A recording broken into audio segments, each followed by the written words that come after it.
Bismillahirrahmanirrahim. Assalamualaikum warahmatullahi wabarakatuh. Aduh, pas apa ya? Oke, untuk sobatku, akhi ya. Untuk pertemuan kali ini saya akan menyampaikan sebuah risalah tentang manajemen keuangan dalam kewirausahaan. Masya Allah, sungguh luar biasa panas. Yang kita pahami tentang manajemen keuangan ya, manajemen keuangan adalah cara mengelola sumber-sumber dana dalam mengalokasikan dana tersebut secara efektif dan efisien dalam suatu kegiatan usaha atau bisnis ya. Itu manajemen keuangan.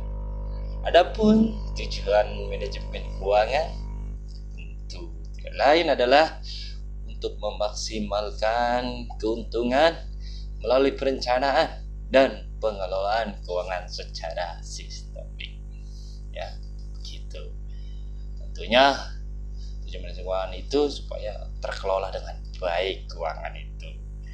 Mana pemasukan, mana pengeluaran, mana budget operasional, mana budget untuk pemasaran, itu semuanya diatur oleh manajemen keuangan.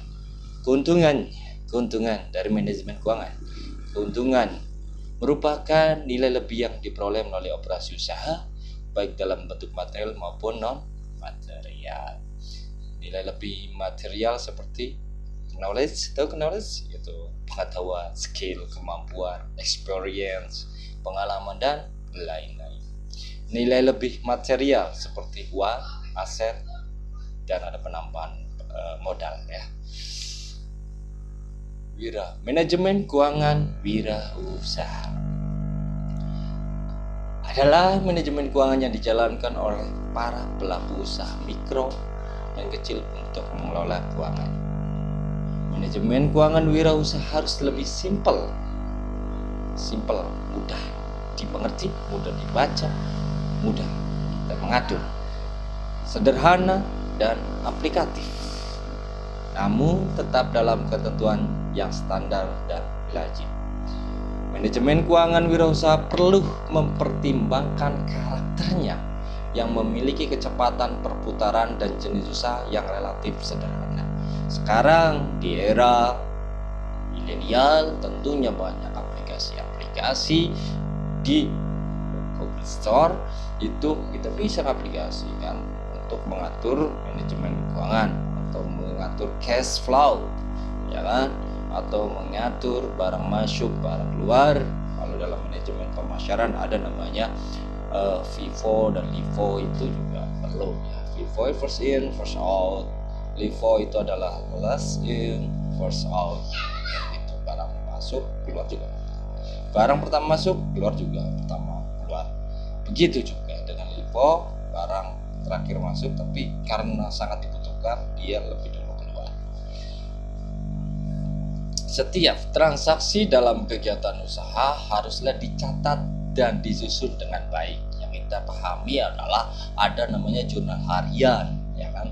Semua barang yang keluar itu semua catat, barang yang masuk tiap hari itu catat, pendapatan kita juga harus catat. Semua bicara tentang cash itu kita catat dalam jurnal harian ya. Penyusunan dalam bentuk catatan akuntansi sederhana mulai proses akuntansi dengan alur diagram sebagai berikut ya. Pertama, identifikasi dan pengumpulan data, lanjut ke transaksi, proses pencatatan transaksi, penggolongan dan pengelompokan, pengikhtisaran, terus pemroses dan pelaporan. Itu ya diagram alur ya. Biaya atau cost dalam bisnis, biaya merupakan pengeluaran expenditure guna memperoleh manfaat. Itu biaya merupakan pengeluaran guna memperoleh manfaat. Maka wong suka kauraken, ya udah beli manfaat, ngoleh goyang-goyang baik. Ana manis poya-poya kan gitu. Ada istilah jalan-jalan ke plaza, jangan lupa beli plaza. Hari ini kita poya-poya, besok kita puasa. Yang belum dan ya. Aduh, ngalami lagi kuliah lagi sekolah. Setiap biaya adalah pengeluaran. Ya, budget itu setiap pengeluaran. Namun terdapat perbedaan pencatatan berdasar penerimaan manfaatnya. Gitu ya. Lanjut. Biaya investasi merupakan biaya modal tetap yang digunakan untuk membiayai pengadaan barang modal. Dalam balance sheet atau bahasa ininya adalah neraca, itu masuk ke wilayah mana kan gitu. Kalau aktiva itu ya dia aktiva gitu ya. Terus dalam konteks manajemen keuangan, modal tetap digunakan untuk membiayai atau memenuhi kebutuhan harta tetap atau aktiva tetap atau fixed cost ya. Itunya seperti apa contohnya? Modal tetap itu contohnya adalah bangunan kan gitu. Bangunan, mesin itu adalah modal tetap, dicatat dalam neraca sebagai harta tetap. Yang kedua adalah biaya modal kerja, merupakan jumlah seluruh aktiva lancar ya. Aktiva lancar, tahu aktiva lancar yaitu modal kerja kotor selisih aktiva lancar atas hutang lancar atau modal kerja neto. Biaya modal kerja diperlukan untuk membiayai perputaran roda operasi usaha untuk memperoleh laba. Nih contoh-contohnya saya kira loncat aja. Beberapa contoh biaya modal kerja seperti persediaan ya. Persediaan itu bahan baku, barang jadi atau barang setengah jadi, suku cadang peralatan produksi, itu adalah biaya modal kerja persediaan. Ada juga piutang dagang, ini maksudnya dalam aktiva lancar ya. Aktiva lancar itu penjualan kredit. Jadi kalau seandainya piutang dagang itu semacam kalau kita menaruh barang itu kan di toko-toko atau di warung-warung ya, di situ kita dikatakan kita memiliki hutang gitu kan. Dan yang warung itu adalah punya hutang, itu piutang dagang. Atau tiga itu cadangan uang tunai atau saldo uang tunai kas di bank. Kita juga harus punya saldo ya, karena masuk aktiva lancar itu kadang-kadang kita ada kebutuhan yang mendesak, insidental, dan kita harus siap. Itu masuk biaya modal kerja. Cadangan uang tunai di bank. Hutang dagang atau pengurangan pembelian bahan baku, pembantu atau jasa operasi. Fixed cost atau biaya tetap. Biaya tetap adalah biaya yang jumlahnya tidak terpengaruh oleh perkembangan jumlah produksi atau penjualan dalam satu tahun. Contohnya ada usaha mikro dan kecil antara lain gaji, koran, majalah, overhead, itu listrik, telepon, air, servis dengan bunga pinjaman dan lain-lain gitu kan.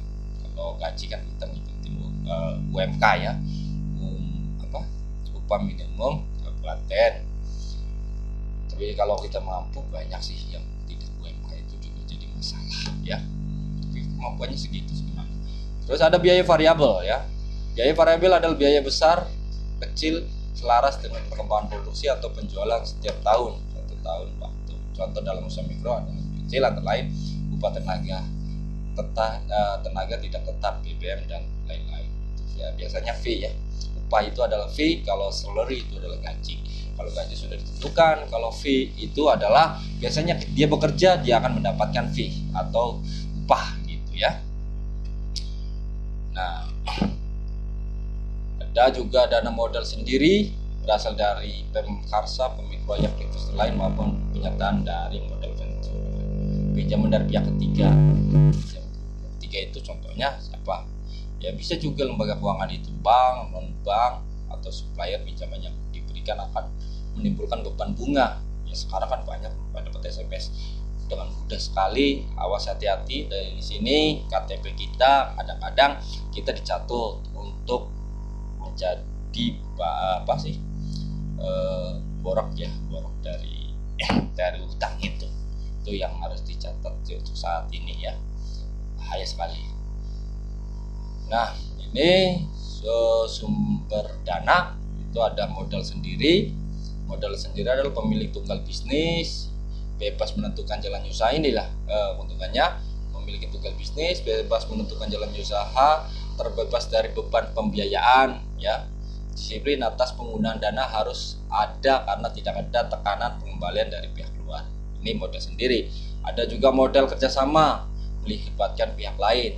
pribadi, badan usaha menjadi pemegang saham, membagi risiko bisnis dengan pihak lain, disiplin penggunaan dana dan operasi usaha, berbagi keuntungan, berbagi pembagian tugas wewenang. Yaitu ada perbagian keuntungan. Kalau tadi modal sendiri ya kita sendiri yang rugi-rugi dewek, beli rugi-rugi dewek, untung-untung dewek kan mengkonol. Ya makanya lebih disiplin gitu kan. Karena beresiko langsung pada diri kita, nggak ada permasalahan ya. Tapi beda dengan modal kerjasama, keuntungan kita dibagi ya. Itu tergantung proporsi dari pemilik modal ya. Terus ada model pinjaman, lembaga perbankan seperti bank umum, BPR dan lain-lain, model ventura, operasi, multiventure dan lain-lain gitu ya. Oke, saya kira nanti disambung lagi untuk materinya, karena kalau sudah lebih dari 10 menit pas upload ya ampun yakin. Oke, berapa semua akan saya lanjutkan lagi di kesempatan lain gitu kan. Tetap masih di channel ini dong. Oke semuanya, terima kasih telah mendengarkan manajemen keuangan wirausaha. Wabillahi taufiq wal hidayah. Assalamualaikum warahmatullahi wabarakatuh.